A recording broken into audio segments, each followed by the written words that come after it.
Captain Cook was the son of a humble farm worker, and because of the class system, almost certainly destined to become a humble farm worker himself. But he was a bright boy, and he was going to smash the system. Now, his dad's boss noticed that the lad had promise, and he arranged for him to have an apprenticeship in a shop. So now it seemed that Cook was destined to spend his days weighing out cheeses and herrings, but he also spent time listening to stories from the old seafarers. And legend has it that one day, one of them paid him with a shiny South Sea shilling, and that was the call. The age of the great explorers was one of the most dramatic in history. When men risked their lives, Cast off and set sail. Whoa. Take up on the peak. to seek new lands. We're somewhere north of the dog's arse. Where's the camera gone? Hello. They crossed thousands of miles of treacherous ocean. They built floating fortresses. They mapped the stars. They developed whole new branches of science. Yeah. Absolute pish. But were these explorers really heroes or just a bunch of chancers? It's a miracle he found anything at all, really, and completely made up. Man was a charlatan. And is their legacy one of triumph or destruction? Crikey. Now it's turning a little bit dark. I'm doing a bit of discovering of my own. Unbelievably terrible. Medieval Sat-Nav 2.0, a stick. Oh, has he just shat on my trousers? To learn how these explorers conquered the oceans. Look at that. I love it. Nobody panic yet. It's not just a map, it's a weapon. And change the world forever. Shiloh! Oh, gold! If you're in the Navy now, the French would definitely have got us.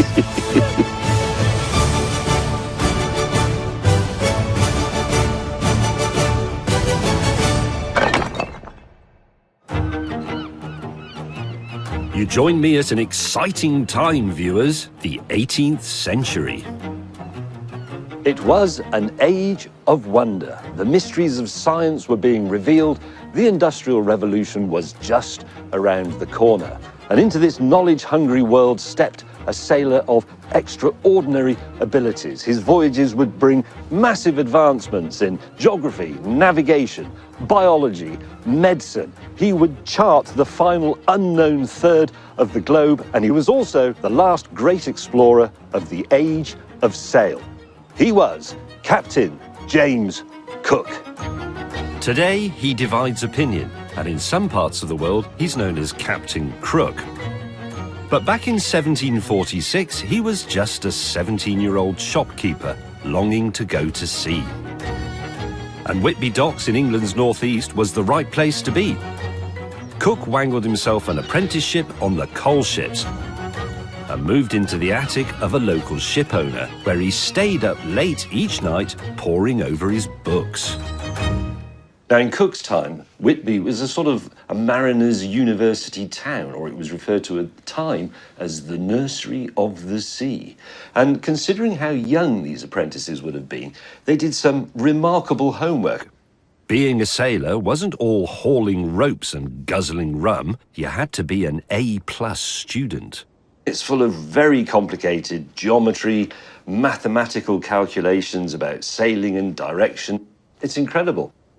And then right at the back, when all else has failed, geometry, astronomy, there is a psalm for you to sing, Psalm 28. O Lord, my rock, to thee I cry, in sighs consume my breath. O answer, or I shall become like those that sleep in death. I didn't write that in the back of my exercise books when I was a boy. I drew pictures of flying cars with machine guns on them. Young sailors of a delicate disposition would not last long working the coal boats on the perilous North Sea shore. This coast is strewn with rocks and reefs. Throw into that frequent fog, wild storms, dangerous currents. This is some of the toughest sailing in the world. Cook spent 9 years here learning to be an expert sailor and navigator. But the coal run wasn't enough for young Cook. He was envious of the dashing, bewigged naval officers he saw, fresh from adventures in the Pacific South Seas. So in 1755, aged 26, he signed up for the Navy. Winston Churchill famously said that life in the Royal Navy was all rum, sodomy and the lash. And Dr. Johnson said that a man at sea was effectively in prison, but with the added risk of drowning. A man in prison, he said, had more space, better food and commonly better company. Right, all aboard.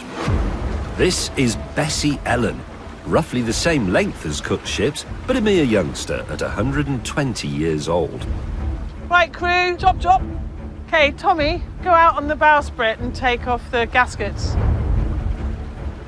After 9 years at sea, Cook was able to command a ship himself, but that meant diddly squat in the Navy.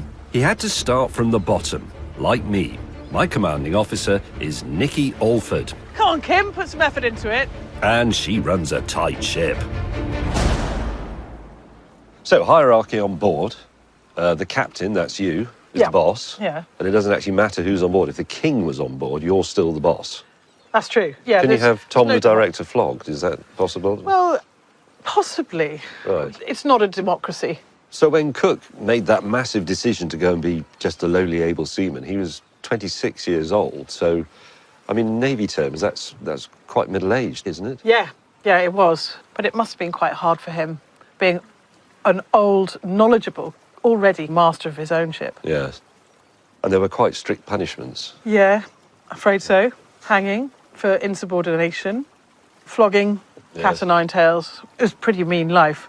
Where did the dog come in the hierarchy? Most important crew member on board. I'm talking to you and asking you a lot of questions because I suspect that when this exchange ends, you're going to give me some seaman-like jobs to do. Enough chatting and let's get this boat sailing. I've filibustered all I can. Time to impress the captain with my naval know-how. Okay, so this is the mainsail and the mizzen is the... No. Come on, wake up. I do motorboats. Engines, brilliant invention. We'll make a sailor of you before the end of the day. And Right. We'll get you on the halyards. They're over there, aren't they? Well, I hope so. Suddenly, a spot of rum, sodomy and the lash seems preferable. Especially as I really ought to be in the sick bay. I need to explain that a few days ago I fell off my bicycle and slightly spaffed this arm, which is a great excuse. Right, landlubber, you can do this easy one. Jump up there and undo the knot. Cook, of course, could have done all this in his sleep. Right, Right, crew, this one. stand by. Me, not so much. Right. First, you have to release the flappy white thing. Whoa. Hey, take up on the peak. Then yank on a rope to get it up. God, we've got to put it all the way to the top. Yeah. Good teamwork is vital. I'm not really doing anything here. Put some effort into it. Sorry. I think the dog does better than this. Mainsail raised. 4/5 of the way there. Okay, make fast the throat. Carrying on the peak. Next up is the jib. Speed is of the essence. James, take hold of the knot. Now pull it. There you Ooh. go. Look at that. Now keep pulling. If you were in the Navy now, the French would definitely have got us. With all Cook's skills, suddenly being back near the bottom rung must have been pretty humiliating. I've done a double gunner's daughter and a half shank. I'll look that one up. Able seamen had to muck in with everything. There were no bogs or running water, so if you wanted to drink, wash or cook, you needed one of these. There we go. Oh, shot. Yeah. It's lunchtime, so we have to pull up a bucket of seawater and start chopping potatoes. Nikki's finally found a job more my level. No, Bracken. Whoa, look at that. Bounty. You can choose what you want for lunch. Well, it looks like it's going to be potatoes and onions. What's wrong with the dog? Why does he hate that bucket? He just hates buckets. James, you get the potatoes and start peeling. We'll get another bucket. Aye, aye. Bracken, enough! He's really angry, isn't he? Now, I've proven myself a bit of an unable seaman, but Cook, of course, was the very model of a modern master mariner. Within 2 years, he was a ship's master, which meant he was in charge of navigation under the direction of the captain. That was a big job and a very, very important one. Trouble is, Cook's career then sort of ran aground a bit because only the posh kids could become commissioned officers, and obviously he wasn't a posh kid. So he'd arrived at the class glass ceiling. He'd gone as far as effectively being a non-commissioned officer. Bit quicker on the potatoes. But you can't keep a good swap down. Cook was destined for far greater things. No. Bracken.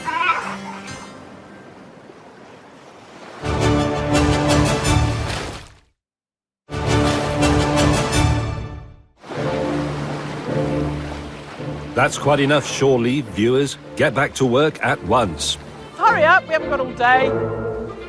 Dreaming of the Pacific South Seas, young James Cook had joined the Navy. But he wasn't going to the South Seas on his first trip. He was going to war.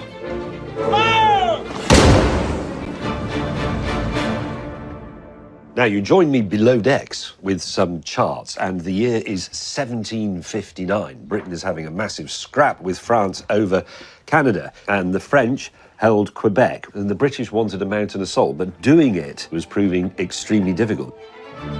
The Brits were desperate for a sneaky way to attack Quebec and take Canada, and Cook was about to find them one, using his superpower, geometry. Cook went off and charted all this. He charted all the elevations, he did depth sounding, all this stuff to produce really a fantastically, magnificently accurate chart. Using Cook's chart, the British ships sailed all the way upriver past Quebec. The soldiers mounted a sneak attack, and the French, quelle surprise, surrendered. So this chart that he produced, it's not really just a map, it's a weapon. And it made Cook famous. His name became a buzzword in London. And pretty soon, he was asked to go and chart all of Newfoundland, which he did. And remarkably, here, on this acetate sheet, I have a modern map of Newfoundland. Now, that's been established with satellites, sat-nav, geo-positioning, all that sort of stuff. If I lay the modern one over Cook's work, it is astonishingly accurate. This actually isn't a chart. This is a love poem in geometry. Pretty bloody good. Cook's charts were so accurate they were in use for a further 200 years. And we'll see later on just how he did it. Cook was granted the title of King's Surveyor. That was the highest office of surveyor you could attain unless you were going to become God's surveyor. But his greatest adventures still lay before him because a third of the globe still needed to be charted. Sorry, I'm absolutely ruddered on rum. At the other end of the social spectrum, meanwhile, was another young science bod looking to make his name. This is the Chelsea Physic Garden, where a young man called Joseph Banks came to study botany. Now, he wasn't a typical student. He was a very wealthy playboy, roustabout type who'd inherited a fortune from his father. But he was very passionate about his subject, he was very meticulous, and he bloody loved a pot plant. Banks saw thrilling new plants from all around the world turning up here at Chelsea. And he decided to make a name for himself by going and finding some of his own. So what he did, since he was well minted, was to buy his way into an expedition that had been organised by the Admiralty and the Royal Society to the Pacific. He contributed £10,000, about £1.5 million in today's money. Now, other young men at the time were embarking on the accepted Grand Tour of Europe, but Banks said that this was for blockheads. My Grand Tour, he said, will be of the world. The official purpose of this voyage was to travel to the South Pacific island of Tahiti and study a rare astronomical event, Venus passing in front of the Sun. But there was a second top-secret mission. The bigwigs at the Admiralty had much grander plans that would only be revealed later on. Plans that would need a captain who was especially talented at charting. Cook was finally going to the South Seas. Now, what vessel would he be taking on this historic voyage? A sleek merchantman, perhaps? A 24-gun naval frigate?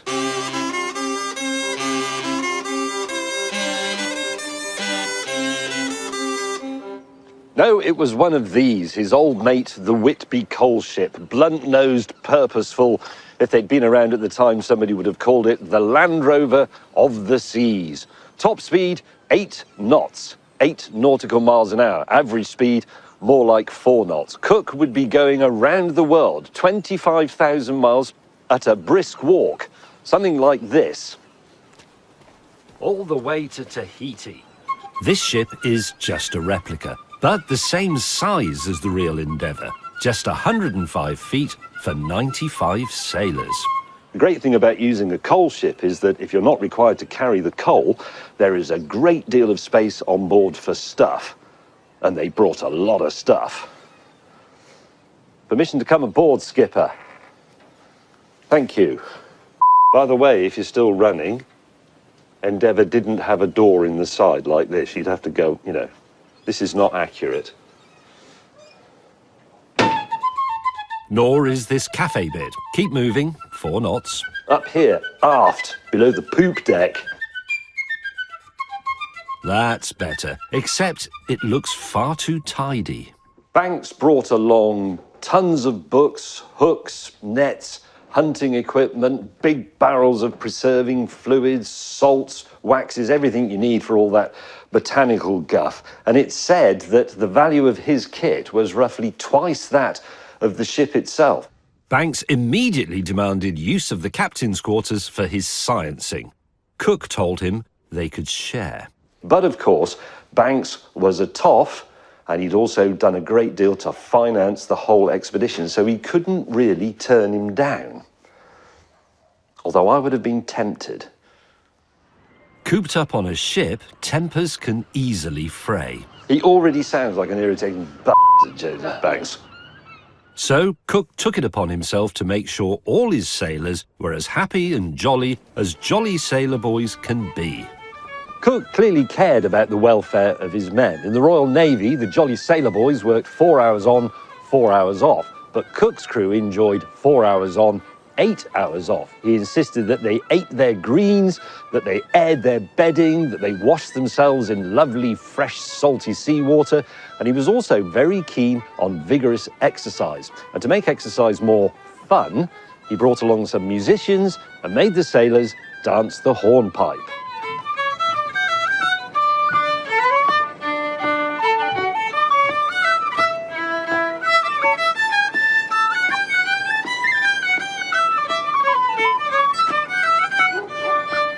They had to do this every day. Every single day. Bravo. You have to remember that for the people of England, things like yoga and Pilates of the Caribbean hadn't been invented yet. That's a shit joke. I'm here all week, folks. Try the sea biscuit. Ah, this is more like it. Even more vital to onboard morale than the incessant shrieking of Satan's own song was alcohol, and lots of it. Details of the amount of booze on board the Endeavour are unsurprisingly a bit vague. And I say unsurprisingly because, as you'll see in a moment, everybody on board was absolutely gangplanked. For the men, there was a ration of half a pint of rum twice a day, once at noon, once at 6 p.m. They could instead, or maybe as well as, have 8 pints of beer. And if you were an ossifer, you could have 1.5 pints of red wine. And that's just a normal day. On special occasions, they got completely barnacled. The very polite Captain Cook says, "Yesterday being Christmas Day, the people were none of the soberest."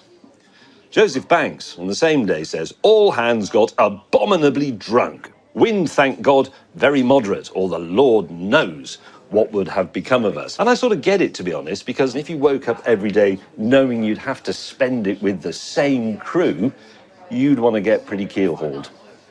By the way, I should explain that I've had a bit of an accident and fractured my wrist, but it's okay, because the nurse who set it for me did it in the beer drinking position.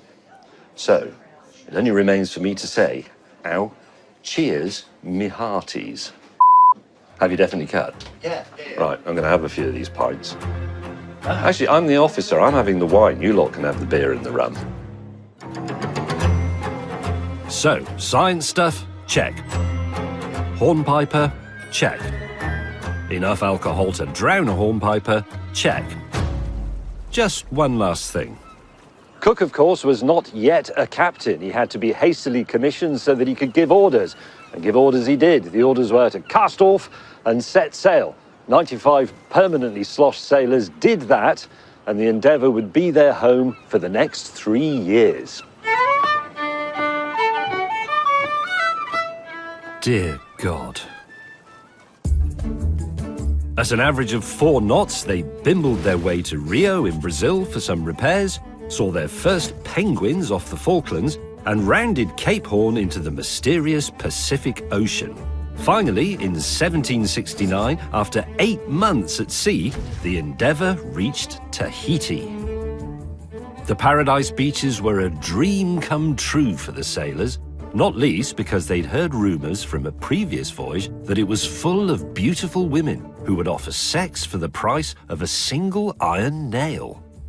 Cook was very worried about his sailors spreading sexually transmitted diseases, and he gave them all a stern talking to, like that rather awkward one you got from a teacher at sixth form college. There was another problem as well. The last ship to arrive, HMS Dolphin, had quite literally started falling apart because the sailors had nicked so many of these. Cook's little talk didn't work. Some of the sailors seemed to think they were on a particularly thuggish stag do. The Tahitian people remained friendly, but there was another friction point. The ship's tools and equipment kept going missing. Even Cook himself had a pair of his socks stolen from under his head while he was having a crafty kip on the beach. But to the people of Tahiti, European ideas about possession and ownership were completely meaningless. But to try and get his stuff back, Cook did things like held canoes to ransom. But unfortunately, the Marines were rather less patient than him. And when a musket was taken, they immediately shot the perpetrator dead. And that set a rather unfortunate pattern of things to come on Cook's voyages. Cook got down to business, building a mini observatory to study the transit of Venus. But when the moment finally came, Venus's thick, gassy atmosphere blurred the outline and made their measurements useless. The mission had been a complete failure, but it didn't actually matter because all that stuff about Venus was a load of old bollocks. It was just a cover story, really. It was time to reveal the real mission, top secret orders from the Admiralty. There is reason to imagine that a continent or land of great extent may be found to the southward. You are hereby required and directed to put to sea to make discovery of that continent. The hunt was on.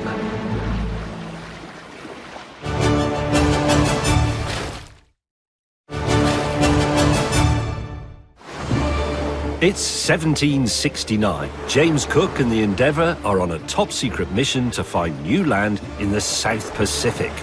And it's that way, roughly. All the nations of Europe believed there was a vast undiscovered continent in the southern hemisphere, and whoever got there first would be rich and powerful beyond imagination. 100 years before, Dutch explorer Abel Tasman had spotted the tip of a promising landmass, but no European had ever set foot there. Cook was about to discover New Zealand, to the surprise of everyone already living there. For the scientists on board, this new land was a dream come true. Cook studied the landscape and banked the miraculous flora and fauna. And of course, they met the people. Cook was very obviously the first European to meet the Maori people and the first person to see a haka, which probably scared the crap out of him. And it gets a bit worse from there on, because when Cook's men went ashore, they were approached by a local leader called Te Maro, and one of the sailors got into a bit of a panic and shot him dead. And then another Maori was apparently reaching for his weapon, so the ship's surgeon also had a bit of a panic and shot him dead. A bit of a pattern was emerging now, namely panicking and shooting people dead. And it so happens that actually Sean, our cameraman, is in fact a Kiwi and has Maori ancestry. So we can ask him, is Cook a popular figure in, well, your family and in New Zealand in general? I grew up in a Maori community, and it was known that our grandparents suffered. And they weren't allowed to speak their own language at school. My grandfather was beaten for speaking his own native language. Really? Where I grew up, where there was a statue of Cook, but it's been taken down. 6 months on, Cook set sail again, following his nose to the east coast of Australia, another first for any European. Banks was in his element. He saw his first dingo, lorikeet, and mud skipper, and found so much botany that they named a bay after it. The indigenous Australians, probably quite wisely, mostly avoided the strangers on their shores. But for the Europeans, this voyage would go down in history as one of the most remarkable ever made. As long as nothing terrible happened. One night, the Endeavour was sailing serenely along just off the northern coast of Australia. Captain Cook was sound asleep in his bunk. Suddenly, the ship came to a juddering halt. Men were thrown from their hammocks. There was absolute chaos. They had hit the Great Barrier Reef and become stuck. The hull was ripped to pieces on the sharp coral, but the crew managed to wrap a sail under it to slow the water coming in and make it to shore, where they would undertake the most important repairs of their lives. Most expeditions went with multiple ships, but Endeavour was by herself. So if anything went wrong, the crew faced a stark choice: mend it or perish. Don't know about you, but I'd choose mend it, especially as it involves two of my favourite things: wood and tools.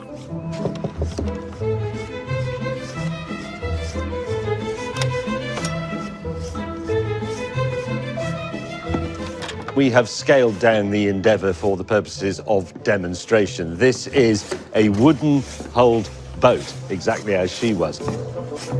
I'm helping boat builder Jordan Kimpton replace a plank on the good ship Shrinkle. Good afternoon. Hello.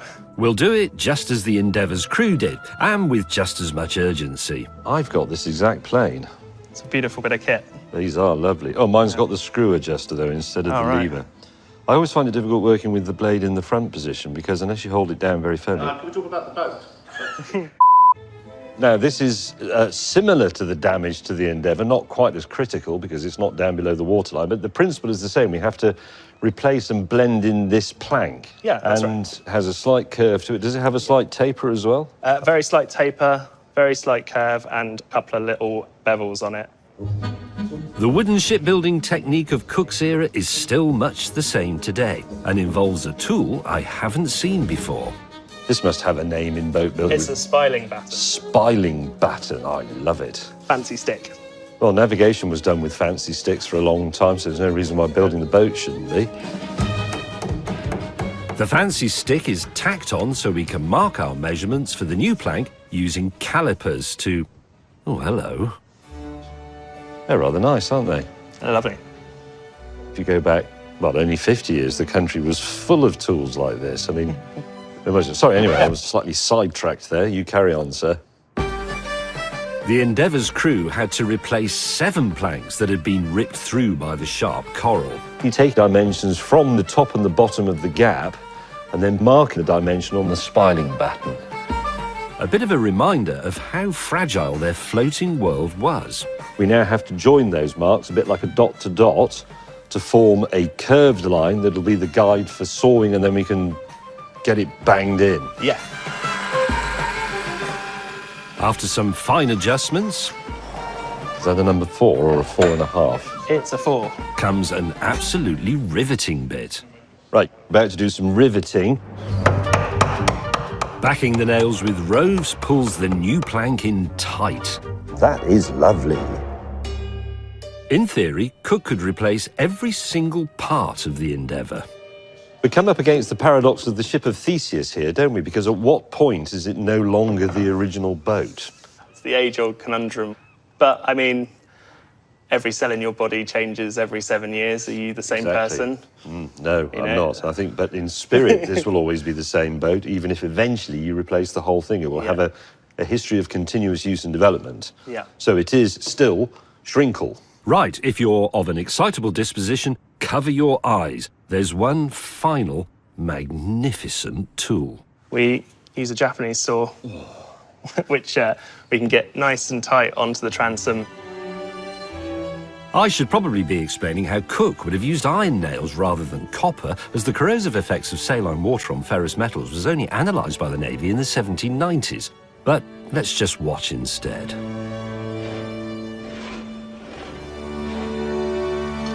Beautiful. Thank you. After 7 weeks, all the planking on the Endeavour was mended and she was ready to set sail for home. And not before time, actually, because, as Joseph Banks observed, the men were beginning to sigh for roast beef. So men, even engaged on perhaps the greatest adventure that humankind had yet campaigned, were still thinking about supper. Amazing. The first voyage was something of a triumph. Cook had explored parts of the world totally unknown to Europeans, and he had charted them. We're going to talk about how Cook managed to map so much of the world. But basically, it's all about triangles. Now, I have here, you would call this a hand-bearing compass. hand-bearing compass. Essentially, I'm going to take 3 points. Over there is the lighthouse. And if I sight the lighthouse first... Cook loved geometry so much that he divided the world up into angles. And I'm doing the same, taking a compass bearing to a landmark. And that is 035. And drawing a line along that bearing on the chart. 035. We are somewhere on that line. Pendennis Castle is 004. And if we do this 3 times... Beach. Okay, 281. Where the lines meet must be where we are. So now you can see we are in the triangle here. We're somewhere in there. Reasonably accurate, really, for a handheld device, isn't it? And this is exactly what Cook did, except the exact opposite. O-level trigonometry fans, this one's for you. Now, Cook, of course, did not have this handy chart. He was drawing the chart, but the way he did it is similar to what we just did. It's all about triangles. Let's say there is a coastline here. We don't know the shape of it yet. We can't draw it. Cook's ship is here, and he picks, say, 3 points on the coastline over here. He then takes bearings like this, so he knows where they are relative to his ship, but he then sails his ship forward, so say a quarter of a nautical mile to here, and then he does those sightings again. He's building up a series of triangles that will tell him exactly where all those points are. And he does this time and time and time again on thousands and thousands of points along the coastline until he can eventually determine the shape of the coastline. It was very, very meticulous work. And Cook was a meticulous man. He would chart 4,500 miles of coast on this voyage, but these were no mere geometrical love poems. They would make Britain a superpower. So, what does this coloured piece of cloth on a stick actually mean? Well, let's consult Cook's rather verbose instructions again. Blah, blah, blah, blah, blah. You are, with the consent of the natives, to take possession of convenient situations in the country in the name of the King of Great Britain. Or, if you find the country uninhabited, take possession for His Majesty by setting up proper marks and inscriptions.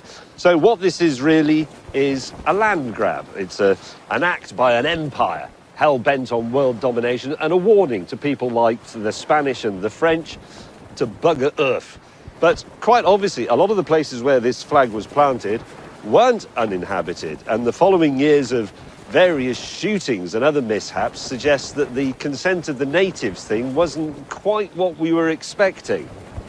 In the following decades, more ships arrived, helped obviously by Cook's excellent charts, and they brought with them European disease, war, settlement, and the systematic destruction of whole civilizations.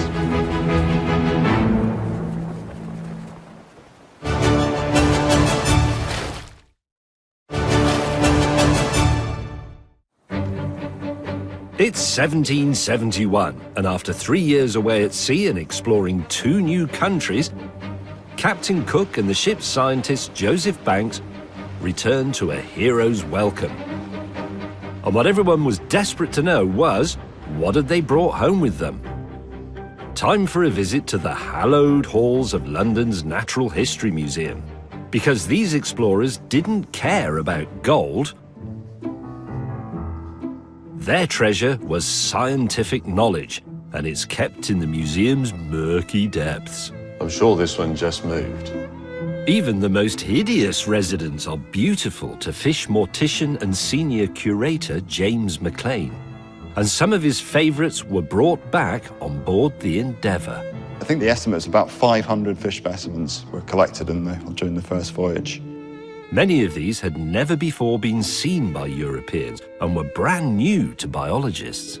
So when somebody describes a new species for the first time, forever after, those specimens then represent that species.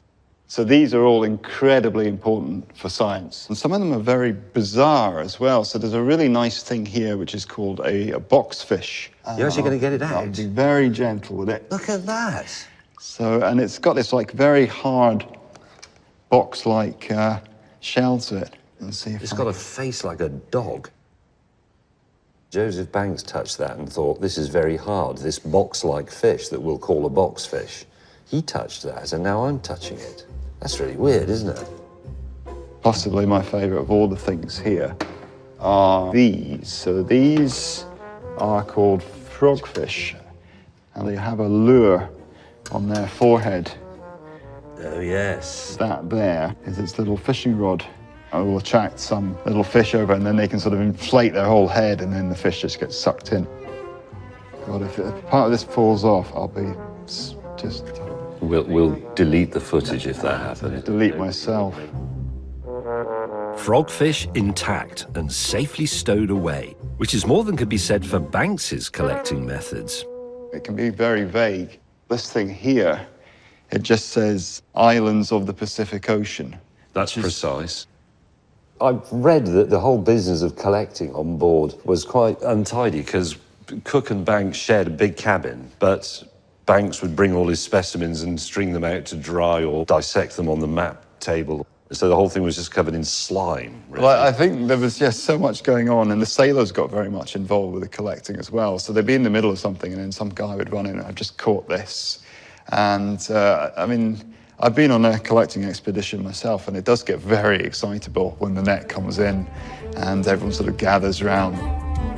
The liquid the fish were preserved in got the sailors quite excited too.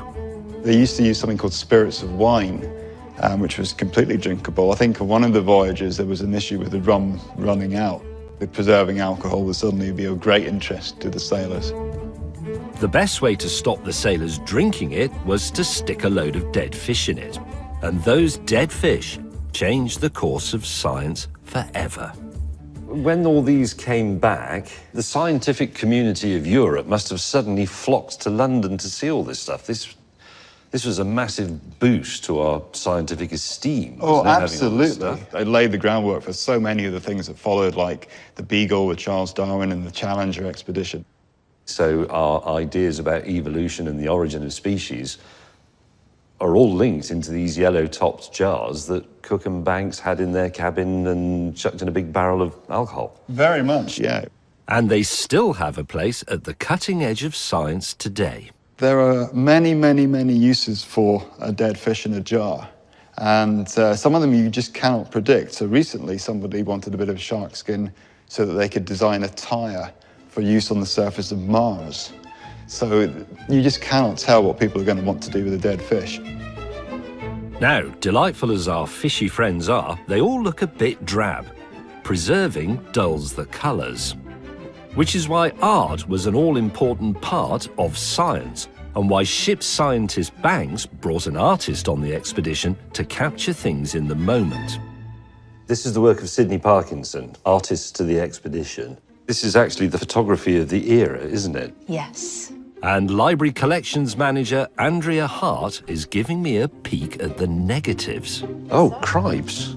While Banks was on shore collecting an astonishing 30,000 specimens, Parkinson was back on the ship with cramp in his drawing hand. They had very small cabins. There's reference in Banks's journal to, especially sometimes when there were particularly foul seas, that his pots would go leeward. And then also in Tahiti, it was very, very warm, so they were plagued by mosquitoes. There was reports of flies eating the paint before it could dry on the paper. More than 1,300 of Parkinson's artworks came back on the Endeavour, which is more than can be said for Parkinson. Tragically, Parkinson died 6 months before the voyage returned to England. What actually killed Parkinson? Dysentery. Oh, dear. But he did record all this stuff, which is a remarkable legacy, something this advanced science and our understanding of a completely new world. And to do all that before you shit yourself to death is quite an achievement. Just before his final visit to the Kazi, Parkinson also painted Sean's family album. This is literally counting the discovery of my tribe. This is where my guys are from. Really? Yeah, it's actually quite a cool moment. Sorry, I'm just going to bathe in it for a second. Once we get our cameraman back, we can film some of Parkinson's rather special last drawings.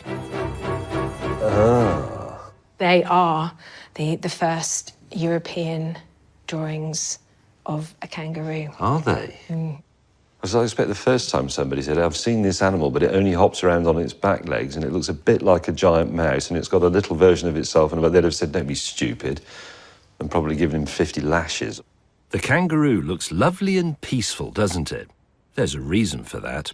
To be able to draw any living species, there was an element of having to shoot them. And that is part of the scientific process.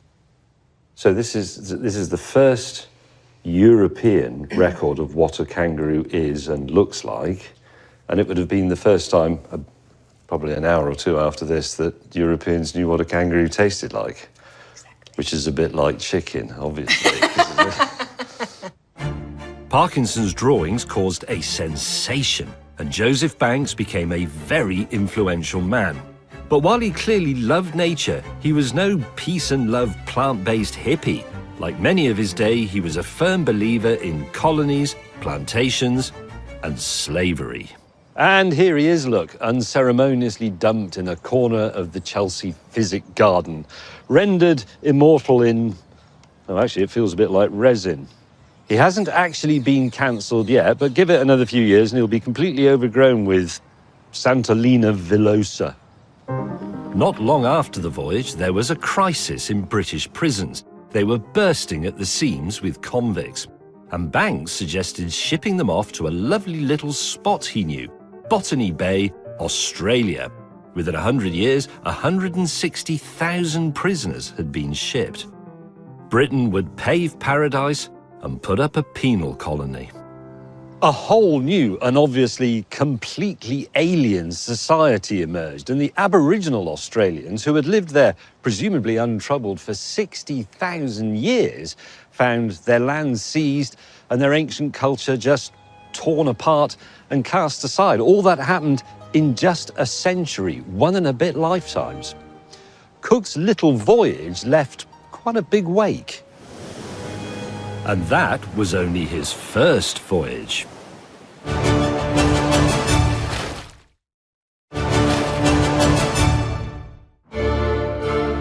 Welcome to Greenwich in the mid-18th century. Lovely. Captain Cook is home from his first voyage to New Zealand and Australia, new lands down under. But now the Admiralty wanted newer lands under down under. They believed in a mysterious great southern continent, still out there waiting to be discovered. And in 1772, Cook was given 2 new ships and sent to find it. But there was a problem, because sailors at sea still couldn't work out exactly where they were. Latitude, how far south or north you are, that's not such an issue because it's a matter of observation. You can simply see how high the noonday sun is above the horizon. But longitude, how far east or west you were, that's altogether more difficult. And that was the great navigational challenge of the day. Until now, longitude was essentially an educated guess. It was an age-old problem, and back in 1675, the Royal Greenwich Observatory was built just to try and solve it. This is the prime meridian. It is, if you like, longitude ground zero. This is the line from which all other lines of longitude, east and west, are measured and established. It's here because the British invented time. It's ours. Right, viewers, strap in for science. Longitude is inextricably linked with time. In 24 hours, the Earth turns a full 360 degrees through the sun's beam, and in 1 hour, it turns through 15 degrees. Everyone with me? So, if on board your ship the midday sun is at its highest 1 hour later than midday at Greenwich, you must be 15 degrees west. 2 hours later, then you must be 30 degrees west, and so on. Now, if this is all making your brain ache, you're not alone. Sir Isaac Newton said that longitude was the only problem that had ever made his head hurt. And he invented gravity. The obvious way to know what time it was back home was to bring a clock on the ship, but it wasn't that easy. Nor, it turns out, is filming in a clock shop.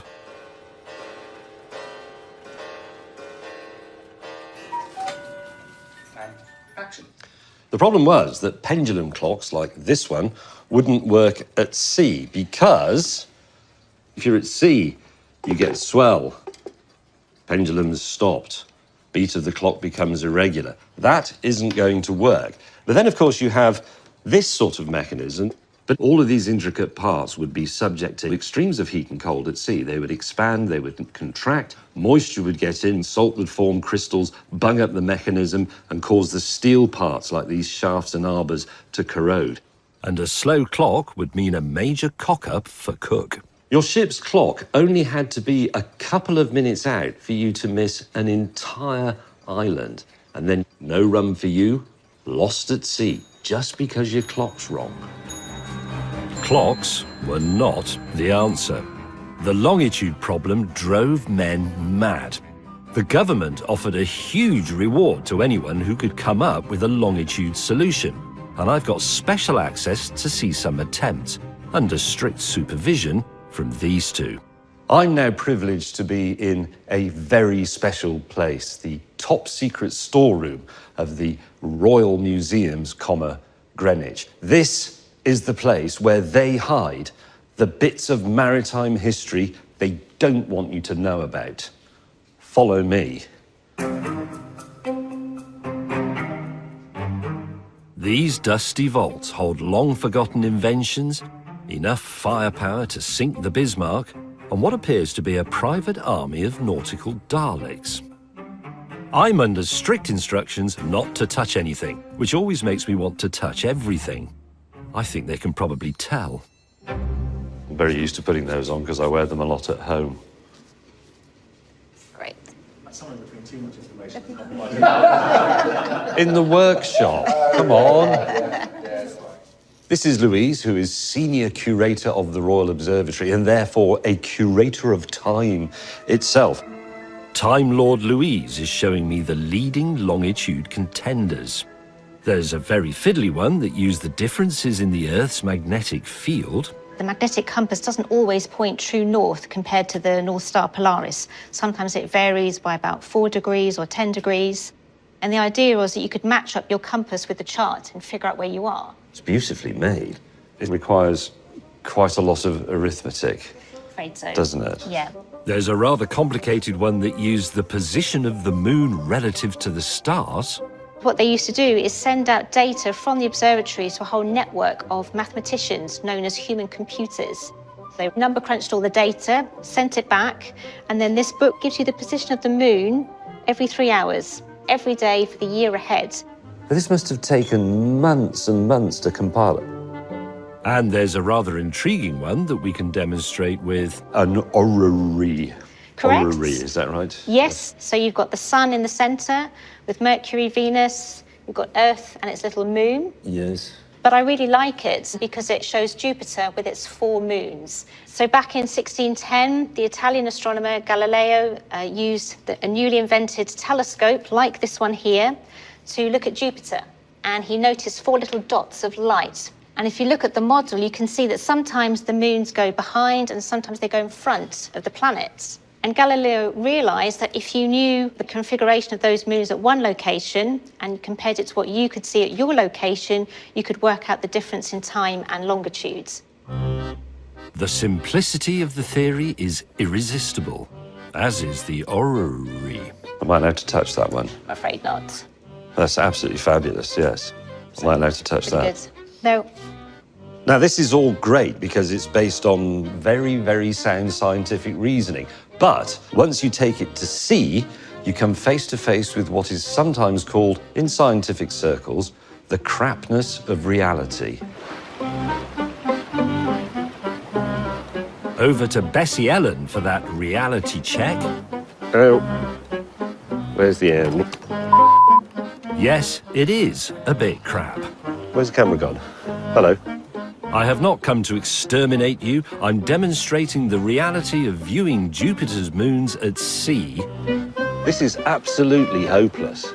using this model of a celotone, inspired by a Galileo design to help sailors keep their telescopes steady.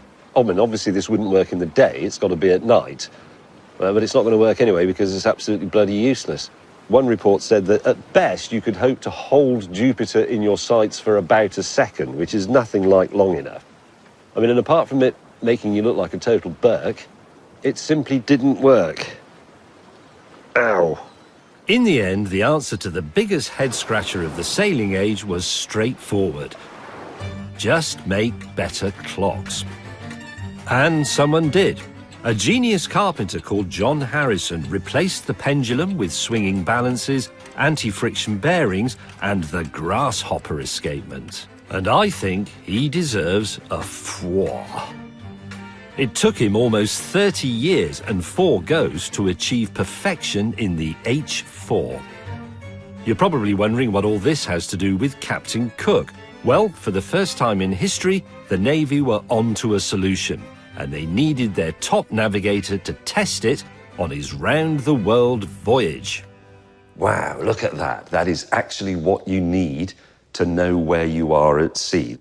That is Cook's actual sextant, absolutely immaculate. And this is K1, which is an exact copy of Harrison's H4. They took the original apart, measured it precisely, and then made a new one. And it's absolutely fabulous. I mean, imagine having that in your pocket and somebody saying to you, have you got the time on you? Well, as a matter of fact, I have. And it's exactly right. Can I really not touch this? This time, they've sent in the big guns. Sorry. Can you touch it for me, please? This is fantastic. I'd never thought I'd arrive at a time in my life when I had someone to touch things on my behalf. And look at the back. Oh, yes. Can you open it? No, afraid not. Go on. Well, thank you for touching it for me. It's appreciated. After hundreds or thousands of years of people being lost at sea and perishing horribly and being consumed by monsters and all the rest of it, you just need that elaborate school metalwork project and the world's most valuable clock. That's it. Job done. And there's one final Cook treasure that I can't touch. This is Cook's actual logbook. Look at his writing. It's so neat. And this was written on a ship, remember, pitching about. And his most famous quote is on this page. Here it is, look. I had ambition not only to go further than anyone had been before, but as far as it is possible for man to go. Another captain later on put it a little more succinctly, to boldly go where no man has gone before. And on Cook's second voyage, he would do just that.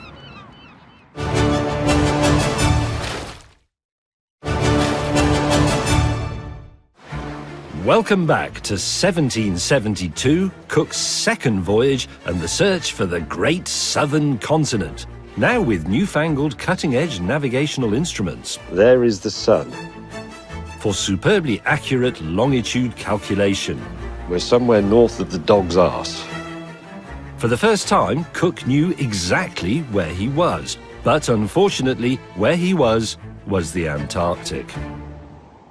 This isn't authentic 18th century footage, but the misery of sub-zero sailing transcends time. It was utterly crap. The ropes turned to solid ice, the sails turned to sheets of steel, the animals froze to death, the crew had to stay below deck and were miserable and moaned constantly, as crews often do. But Cook fought bravely on. He went below 70 degrees south, and he became the first person to cross the Antarctic Circle. Cook had gone further than any man had gone before, and it sounds bloody awful. The ships pushed on south through howling gales and stormy seas, but thick fog and a great wall of sea ice blocked their path, and the great southern continent eluded them. They didn't see land for 4 months, which meant they were stalked by a terrible maritime menace. Scurvy had been the sailors' scourge since the first ocean crossings were attempted. In fact, on one naval expedition to the Pacific during Cook's time, 2/3 of the crew died from it. Here are some pictures of the symptoms for you to enjoy. Those affected have skin as black as ink, rictus of the limbs, a strange plethora of gum tissue sprouting out of the mouth, which immediately rotted and lent the victim's breath an abominable odour. Wow. While we all know a lack of vitamin C was to blame, back then there was just a vague idea that it was something to do with diet. But what? Cook decided to use his sailors as human guinea pigs. Now here, on the counter in front of me, I have a range of possible cures. So I'm going to test Cook's cures with some dichlorofenolindolphenol. Even though the sound of it is something quite atrocious, it's just an inky blue liquid that goes clear when you add enough vitamin C. Scientists of the day recommended lemon juice, which had been boiled down to preserve it. 1, 2, 3. Sadly for the sailors, Oh dear. boiling kills off most of the vitamin C. That's hopeless. Right, sauerkraut. Fermented cabbage sounds promising. It's not looking good for jolly sailor boys.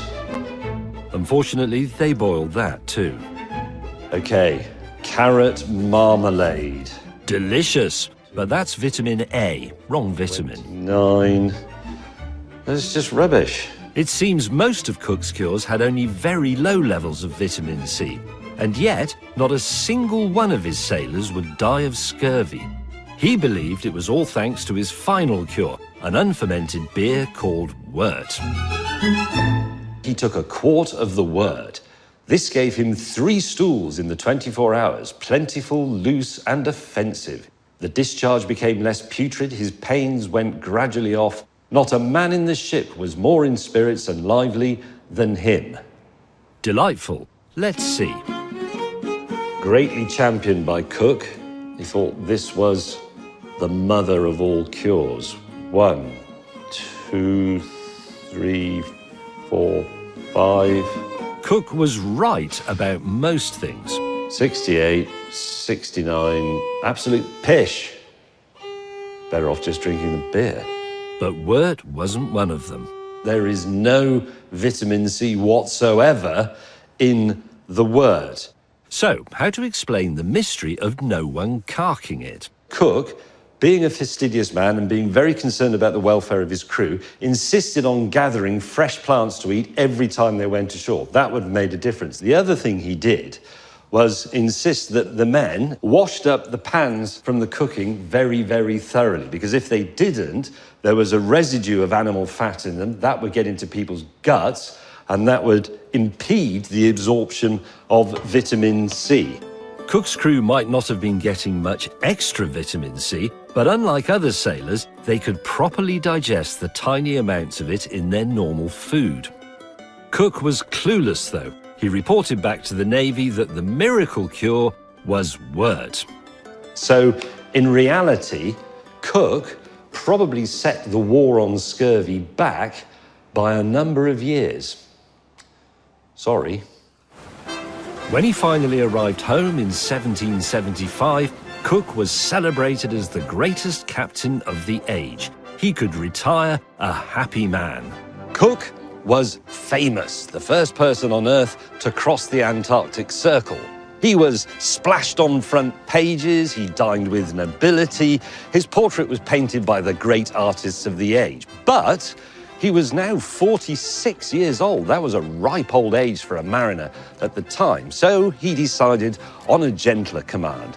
He came and he took charge of the Naval Hospital for retired sailors here in Greenwich.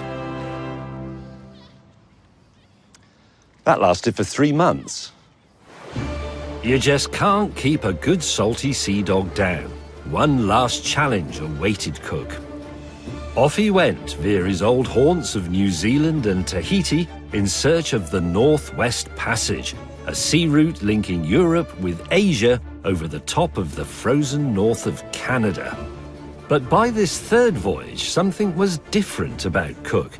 He was becoming a bit of a tyrant. His temper became violent and uncontrollable, and the punishments he dished out grew in severity. 12 lashes became 24 lashes, then 48 lashes, and then 72. And he had some bloke's ears cut off because he'd nicked something, and on one island he burned a whole village to the ground over a dispute about 2 stolen goats. There are various theories on illness or infection affecting Cook's behaviour, and whilst it's in no way an excuse, spending most of your life at sea must have sent you off the deep end a bit. Let's ask the scariest captain I know. Out in the middle of the ocean, has either of you ever gone a bit mad? You know, thick fog for days, cold and fog. You're restrained to your quarters. It's miserable. And on the longer passages, everyone is going to go a little bit mad. Yeah. And it's like you almost feel like you're in a goldfish bowl. Except that you know that no one's looking in. I mean, if you were with just your film crew, how long would it take you to go mad with them? About 15 minutes. Yeah, usually. exactly. So can you imagine, 3 weeks? Yeah, but what about 3 years? Royal Navy physicians of the time calculated that sailors were 7 times more likely to go mad than landlubbers. And for captains, it was even worse. I suppose command is lonely anyway, isn't it? Because you have to maintain a distance to maintain your authority. Yeah, and they do call it the lonely burden of command. And the responsibility on your shoulders is a great deal more than when you're just a deckhand. And you don't sleep because you are responsible for everybody and the boat. But I haven't gone mad yet, I don't think. It's not really for you to judge, though, is it? That's No, not really. Truth about madness. Good point. Cook's displeasure cruise finally reached the Arctic. He pushed his crew hard to the very edge of mutiny and once more went further than any man had gone before. But no further. Only 50 miles south of where the Northwest Passage begins, ice forced them to retreat south for the winter.